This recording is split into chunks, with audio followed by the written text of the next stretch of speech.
Welcome back to clean news MP. चलिए देखते हैं मध्य प्रदेश की 25 फटाफट बड़ी खबरों को। इससे पहले आप न्यूज को कहां से देख रहे हैं, हमें कमेंट में बताना बिल्कुल ना भूलें। साथ ही हमारे फेसबुक पेज को भी फॉलो करें। फेसबुक पेज का लिंक डिस्क्रिप्शन में दिया गया है। 4 बार सीएम रहने के बाद अब केंद्र में मंत्री बने शिवराज सिंह चौहान। मध्य प्रदेश के पूर्व मुख्यमंत्री शिवराज सिंह को नरेंद्र मोदी के केंद्रीय मंत्रिमंडल में मंत्री बनाया गया है। उन्होंने 6ठे नंबर पर शपथ ली। इससे मध्य प्रदेश की ताकत और ज्यादा बढ़ेगी। विदिशा से 6वीं बार सांसद चुने गए शिवराज सिंह चौहान प्रदेश में भाजपा के सबसे कद्दावर नेता हैं। वो मध्य प्रदेश के पहले ऐसे मुख्यमंत्री हैं जिन्होंने सर्वाधिक समय तक मुख्यमंत्री पद का कार्यभार संभाला।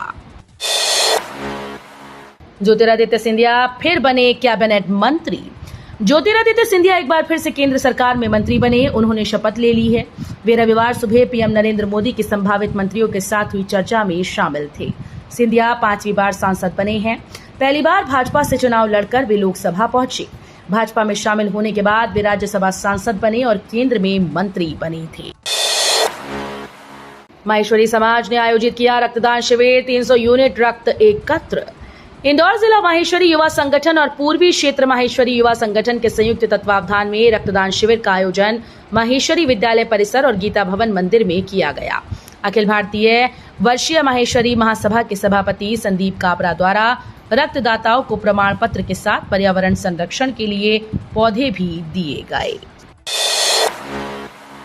एमपी कांग्रेस लोकसभा चुनाव में काम नहीं करने वालों की आज पेश करेगी रिपोर्ट। लोकसभा चुनाव 2024 में कांग्रेस को मिली बड़ी हार के बाद पार्टी में लगातार मंथन चल रहा है। पार्टी के हार के मुख्य कारण और पार्टी में रहकर दगाबाजी करने वाले पार्टी कार्यकर्ता और नेताओं की रिपोर्ट तैयार कर ली गई है, जिसे आज सोमवार की बैठक में पेश किया जाएगा। मिली जानकारी के मुताबिक मध्य प्रदेश कांग्रेस में बड़ी सर्जरी करने की तैयारी चल रही है। विजयवर्गीय बोले, एनडीए ने पहले भी गठबंधन सरकार चलाई, मोदी की तीसरी पारी भी सफल होगी। प्रदेश के नगरीय प्रशासन मंत्री कैलाश विजयवर्गीय ने देश में सफल गठबंधन सरकार चलाने का श्रेय पूर्व प्रधानमंत्री अटल बिहारी वाजपेयी को दिया। विजयवर्गीय ने कहा कि एनडीए ने पहले भी सफल गठबंधन सरकार चलाई। प्रधानमंत्री नरेंद्र मोदी के बारे में उन्होंने कहा कि मोदी ने 2 पारी खेली हैं, उनकी तीसरी पारी भी सफल होगी। दोनों कार्यकालों में उन्होंने देश हित के लिए काम किए हैं। 12 जून से 20 जून तक रद्द रहेगी उमरिया से गुजरने वाली कई ट्रेन। पिछले कई सालों से इंटरलॉकिंग के नाम पर यात्री ट्रेन को रोकने का ये खेल चल रहा है। सूत्रों के मुताबिक आगे भी यात्रियों को ऐसी ही मुसीबतें झेलनी पड़ सकती हैं। आगामी 12 जून से 20 जून तक मुदरिया रेलवे स्टेशन पर होने वाले इंटरलॉकिंग कार्य के चलते गाड़ियां रद्द रहेंगी। सीयूईटी पीजी काउंसलिंग में 2200 पंजीयन। अब 19 जून को पहला चरण। गलत मोबाइल नंबर और ईमेल देने के चलते common university entrance test PG counselling में कम पंजीयन हुए थे। विद्यार्थियों की समस्या को देखते हुए देवी अहिल्या विश्वविद्यालय ने रजिस्ट्रेशन के लिए अतिरिक्त समय दिया। बावजूद इसके बेहद कम छात्र छात्राओं ने विश्वविद्यालय से संचालित पाठ्यक्रम में प्रवेश को लेकर रुचि दिखाई। अभी 2200 से अधिक विद्यार्थियों ने पीजी कोर्स को लेकर पंजीयन करवाया है। सौर ऊर्जा से रोशन होंगे इंदौर शहर के 600 bus stop. Atal Indore city transport service limited द्वारा आने वाले समय की जरूरत के लिहाज से शहर व आसपास में 600 आधुनिक सिटी बस स्टॉप बनाने जा रही है। इसके टेंडर जारी हो चुके हैं और जुलाई माह तक तय एजेंसी निर्माण कार्य भी शुरू कर देगी। AICTSL इस प्रोजेक्ट को बूट मॉडल पर शुरू करने जा रहा है, जिसमें बिना किसी खर्चे के बस संख्या के लिहाज से आय होगी। नर्सिंग घोटाले को लेकर प्रदर्शन, पुलिस के साथ झड़प। मध्य प्रदेश नर्सिंग घोटाले के मामले में यूथ कांग्रेस के कार्यकर्ताओं ने भोपाल में सड़कों पर उतरकर जोरदार प्रदर्शन किया। इस दौरान उन्होंने मंत्री विश्वास सारंग के बंगले का घेराव किया। पुलिस ने उन्हें रोकने की कोशिश की, जिसके बाद पुलिस और प्रदर्शनकारियों के बीच जमकर झड़प हो गई। इस पर पुलिस को वाटर कैनन का इस्तेमाल करना पड़ा। एमपी में लगेगा देश का सबसे बड़ा एथेन क्रैकर प्लांट। गेल लिमिटेड ने सीहोर की आष्टा तहसील में लगाए जाने वाली देश की सबसे बड़ी एथेन क्रैकर परियोजना को स्वीकृति प्रदान कर दी। परियोजना में ग्रीनफील्ड पेट्रोकेमिकल परिसर भी प्रस्तावित है। इसके अंतर्गत LLDPE, HDPE, MEG और प्रोपलीन जैसे पेट्रोकेमिकल्स का उत्पादन होगा। इस दौरान 15,000 व्यक्तियों व संचालन अवधि के दौरान लगभग 5600 लोगों को रोजगार मिलेगा। टीबी रोग का होगा खात्मा, चिकित्सा छात्र कर रहे रिसर्च। टीबी मरीजों के इलाज से लेकर कम समय में कम दवाओं से उसे बीमारी से मुक्ति दिलाने के लिए गजरा राजा मेडिकल कॉलेज के चिकित्सा छात्र रिसर्च में जुटे हुए हैं। राष्ट्रीय क्षय नियंत्रण कार्यक्रम के तहत उनको रिसर्च प्रोजेक्ट के लिए आर्थिक सहायता भी मुहैया कराई गई। इस वर्ष 2 चिकित्सा छात्रों ने टीबी रोग के खात्मे के लिए रिसर्च प्रोजेक्ट हाथ में लिया है। आइजोले कॉलेज का नाम आते ही कांग्रेसी संबद्धता निरस्त करने पर अड़े, जल्द कार्रवाई करने की मांग। पेपर लीक कांड में आरोपित गिरफ्तार होने के बाद अब आइजोले कॉलेज की बड़ी चूक का खुलासा हुआ, जहां प्रबंधन ने परीक्षा की गोपनीयता को भंग किया। साथ ही मनमानी करते हुए प्रश्न पत्र को थाने की बजाय प्राचार्य ने अपने कार्यालय में रखा।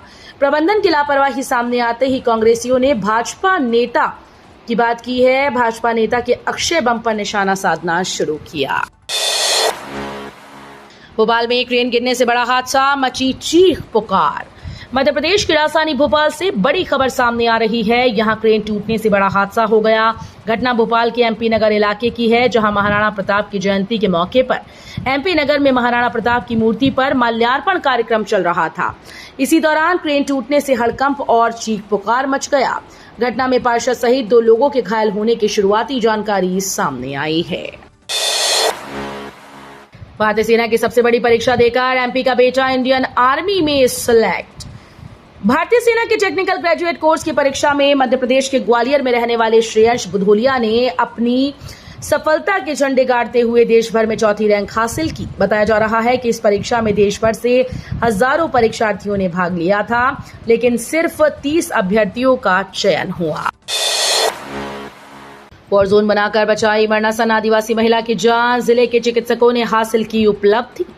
नरसिंहपुर जिले के स्वास्थ्य विभाग ने चिकित्सा क्षेत्र में एक बड़ी उपलब्धि हासिल उस समय की जब लगभग मरनासन हालत में अस्पताल पहुंची महिला को जिले के चिकित्सकों ने वॉर जोन बनाकर इलाज किया और आखिरकार उसकी थम रही सांसें लौटा दी। जिले के चिकित्सकों की इस उपलब्धि पर न केवल जिले की कलेक्टर शीतल पटले ने स्वास्थ्य मंत्रालय को इसकी जानकारी प्रेषित की, जो प्रदेश में सफलता की कहानी अंक में प्रकाशित की जाएगी। प्रधानमंत्री नरेंद्र मोदी के तीसरी बार प्रधानमंत्री पद की शपथ लेने पर हुई आतिशबाजी। दिल्ली राष्ट्रपति भवन में जैसे नरेंद्र मोदी ने तीसरी बार प्रधानमंत्री पद की शपथ ली, वैसे ही भोपाल में खुशियां मनाने का सिलसिला शुरू हो गया। शहीद गेट पर एक कार्यक्रम रखा गया, जिसमें आतिशबाजी करके खुशी मनाई गई। वहीं पूर्व मुख्यमंत्री शिवराज सिंह चौहान द्वारा केंद्रीय मंत्री पद की शपथ ग्रहण करने पर भी जगह जगह खुशी मनाई गई। AIR 412 के साथ आदित्य बने सिटी टॉपर, केशव को दूसरा स्थान। Indian institute of technology Madras ने JEE एडवांस 2024 का परिणाम जारी कर दिया। ये परीक्षा 26 मई को 2 पालियों में आयोजित की गई थी। JEE एडवांस में अच्छा स्कोर कर शहर के कई स्टूडेंट्स ने IIT में अपनी सीट पक्की की। ऑल इंडिया रैंक 412 के साथ आदित्य राज कौशल ने सिटी टॉप किया। ऑल इंडिया रैंक 417 प्राप्त कर केशव गर्ग ने शहर में दूसरा स्थान अर्जित किया। प्रदेश के कई शहरों में हुई प्री मानसून की बारिश। मध्य प्रदेश में प्री मानसून की बारिश का दौर जारी है। रविवार को शाम के समय कई शहरों में कई जिलों में बारिश हुई, जिससे लोगों को गर्मी से राहत मिली। रतलाम, धार, छिंदवाड़ा में बारिश हुई। मौसम विभाग के मुताबिक झाबुआ, अलीराजपुर, बैतूल, हरदा, देवास, पांढुर्णा में मध्यम गरज के साथ आकाशीय बिजली चमकने और ओलावृष्टि होने, 60 किलोमीटर प्रति घंटे की रफ्तार से आंधी चलने का अनुमान है। नीट पीजी अभ्यर्थियों को डेटा लगा साइबर ठगों के हाथ, सेंटर से लेकर सेंट्रल तक सेटिंग का दिया झांसा। नीट पीजी परीक्षा इसी माह 23 जून को होना प्रस्तावित है। जिले से सैकड़ों अभ्यर्थियों ने परीक्षा में शामिल होने के लिए आवेदन पत्र जमा किए। परीक्षा की तिथि नजदीक आते ही साइबर ठग सक्रिय हो गए, परीक्षा में पास कराने का झांसा दे रहे हैं। अभ्यर्थियों से लाखों रुपए की मांग भी कर रहे हैं। अभ्यर्थियों से संपर्क करने के अलावा आवेदन पत्र पर दिए गए वैकल्पिक मोबाइल नंबर पर भी साइबर ठग संपर्क साधने का प्रयास कर रही हैं। पेंशन पाने वाले ध्यान दें, घर बैठे जमा होगा जीवन प्रमाण पत्र। कर्मचारी भविष्य निधि संगठन ने पेंशन से जुड़े नियमों को आसान बनाया है। दरअसल पेंशन पाने वाले हर साल जीवन प्रमाण पत्र जमा करना जरूरी होता है। EPFO के मुताबिक घर बैठे फेस ऑथेंटिकेशन टेक्नोलॉजी की मदद से जीवन प्रमाण पत्र जमा किया जा सकेगा। तो अब पेंशन भोगी को किसी बैंक, डाकघर, कॉमन सर्विस सेंटर या EPFO कार्यालय की शाखा जाने की जरूरत नहीं। जियो का नया UPI ऐप लॉन्च, फोन पे, पेटीएम की बड़ी tension. Mukesh Ambani digital space में तेजी से अपनी पकड़ बना रहे हैं। हालांकि हकीकत ये है कि अभी तक भारत के ऑनलाइन पेमेंट मार्केट में भारतीय कंपनीज की गैर मौजूदगी है। हालांकि अब मुकेश अंबानी इस सेक्टर में एंट्री की तैयारी में है। इसके लिए मुकेश अंबानी एक सुपर ऐप जियो फाइनेंस ला रहे हैं, जिससे दिग्गज पेमेंट ऐप जैसे गूगल पे, फोन पे और पेटीएम को जोरदार झटका लग सकता है। अब फास्टैग में खुद से जमा हो सकेंगे पैसे। हाल ही में भारतीय रिजर्व बैंक ने FASTag national common mobility card लाने जा रहा है। इसके तहत ये सुविधाएं पाने के लिए आपके पास पैसे कम होने पर खुद ग्राहकों के खाते में आरबीआई पैसे भेजेगा। इसके बाद बाकी लिमिट ग्राहकों द्वारा तय की जाएगी। आरबीआई के अनुसार ये राशि ग्राहकों के खाते से ट्रांसफर होकर वॉलेट में चली जाती है। इसके अलावा वेरिफिकेशन और विड्रॉल के लिए जानकारी देने की जरूरत को समाप्त करने का प्रस्ताव रखा। आदिवासी सावित्री ठाकुर बीजेपी ने मंत्री बनाकर एक तीर से लगाए 2 निशाने। मध्य प्रदेश के धार लोकसभा सीट से 2 लाख से अधिक वोटों से जीतने वाली सांसद सावित्री ठाकुर को मोदी कैबिनेट में जगह मिली। मोदी 3 में उन्हें मंत्री बनाया गया है। चुनाव में सावित्री ने कांग्रेस उम्मीदवार राधेश्याम मुवेल को करारी शिकस्त दी थी। भोपाल रेल मंडल में चेन पुलिंग को लेकर आरपीएफ हुई सख्त, 81 लोगों पर हुई कार्रवाई। भोपाल रेल मंडल में चेन पुलिंग करने वालों के चलते रेल यात्रियों की परेशानी बढ़ गई। आरपीएफ अब सख्त रुख अपना रही है। रेल सुरक्षा बल द्वारा बिना उचित कारण चेन पुलिंग करने वालों के विरुद्ध अभियान चलाया जा रहा है। रेल सुरक्षा बल भोपाल मंडल द्वारा स्टेशन पर बिना उचित कारण चेन पुलिंग करने वाले यात्रियों पर कार्रवाई की गई। ऐसे 81 लोगों के ऊपर जुर्माना लगाया गया। योग महोत्सव में 1000 नागरिकों ने निरोग रहने के लिए किया योग। अंतर्राष्ट्रीय योग दिवस 2024 के लिए 11 दिन शेष बचे हैं। इसी उपलक्ष्य में कल योग से वैज्ञानिक, सामाजिक और आध्यात्मिक पुनर्जागरण के संकल्प के साथ योग महोत्सव कार्यक्रम का उज्जैन में आरंभ हुआ। भारत माता मंदिर में आयोजित इस आयोजन में 1000 से ज्यादा योग साधकों ने कॉमन योग प्रोटोकॉल का पालन करते हुए योग किया। तो ये थी आज की 25 फटाफट बड़ी खबरें। अगर आपको न्यूज पसंद आई हो तो वीडियो को लाइक और शेयर जरूर करें। धन्यवाद।